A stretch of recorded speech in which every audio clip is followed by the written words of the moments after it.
St. Thomas University Digital Journalism and New Media present. Hello, I'm Vincent Jian, and welcome to this week's Spaceman File.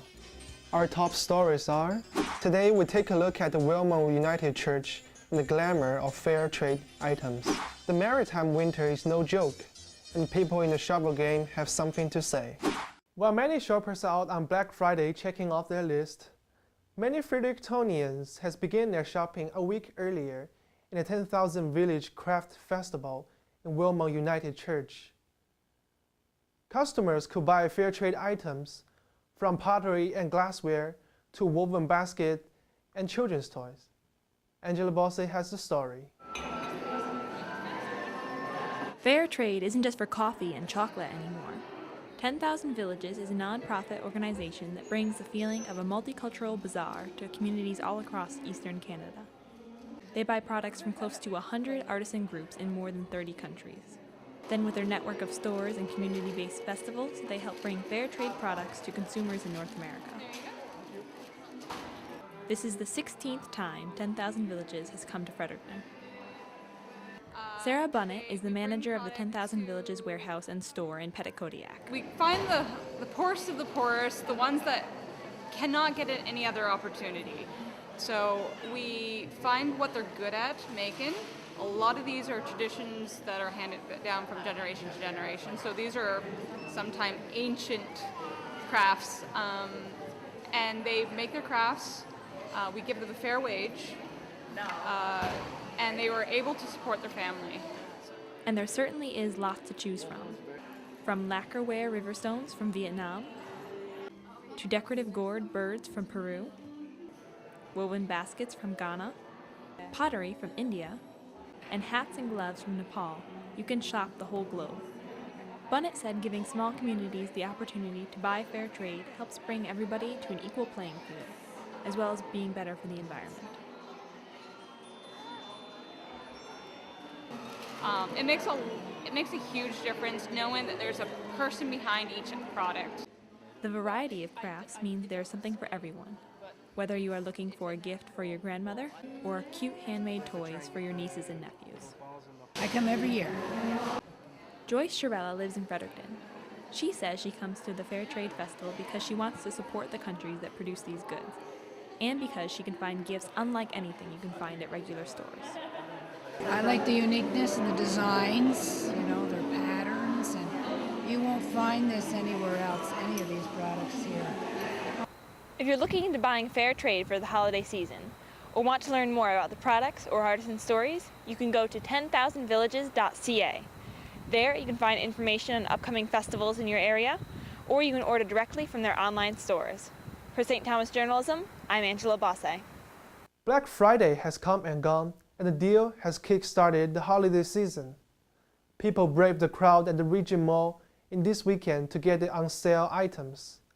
But what about the people in the other side of the cash register? Sarah Best talked to employees about how they feel during the busiest time of the year. 30%, 40%, and even 50%. Many people crowded into the Regent Mall this weekend to get in on all the Black Friday sales. Though most complain of no parking, high tensions, and long lineups, they always seem to go anyway.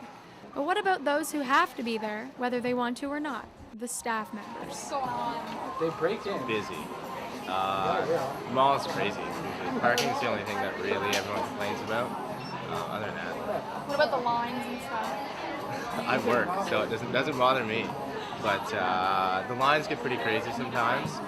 I don't like waiting in lines, so I just kind of avoid Black Friday. McFarland says Black Friday is when the Christmas rush really starts.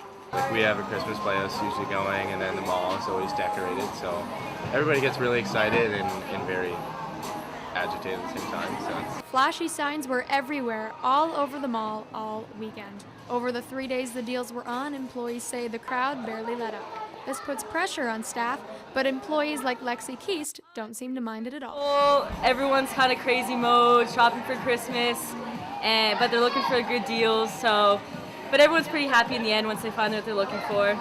Black Friday has been a day of controversy in the United States for quite some time. People have been seriously injured and even killed in what start out as simple quests for bargains. It has been reported that there have been at least 7 deaths and 98 injuries across the country during Black Friday shopping between 2006 and 2014. Even in Canada, staff say some people do seem to be on edge more than usual. Yeah, for sure. People are a little agitated because parking and lines and they're trying to get a deal and it's all for Christmas time. So things get a little crazy, but kill people with kindness and, that's all you can do.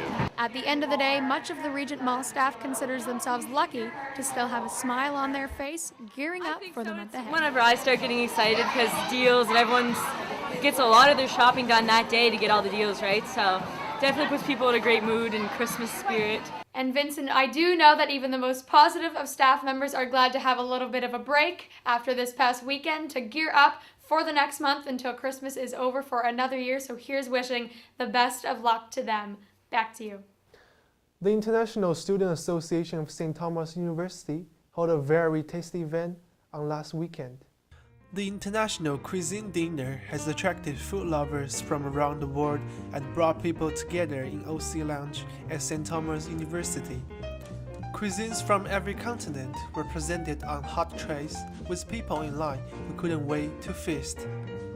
The event was to fundraise for the International Student Bursary and it has been going for years.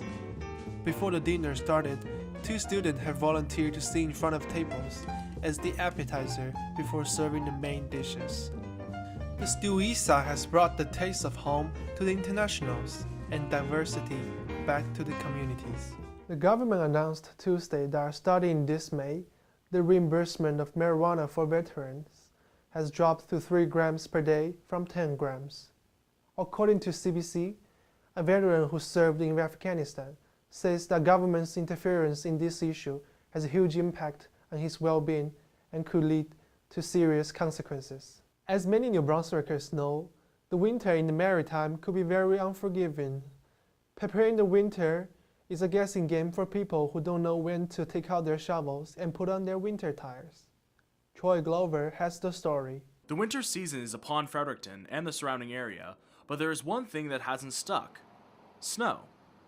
Even with this lack of snow, it's important for New Brunswickers to not be caught off guard. Putting on your winter tires is still a large safety precaution that should be followed. However, even with the first snowfall Tuesday, Chris Warren hasn't seen an increase in tire changes. This year it's been slow actually. It hasn't been the big fluctuation in people. Usually what you do is you'll find a big bunch of people will come in as soon as you get a little snowfall.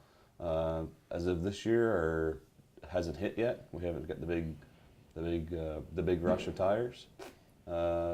So it hasn't had an effect yet. One of the worst things to be stuck without is essential winter tools.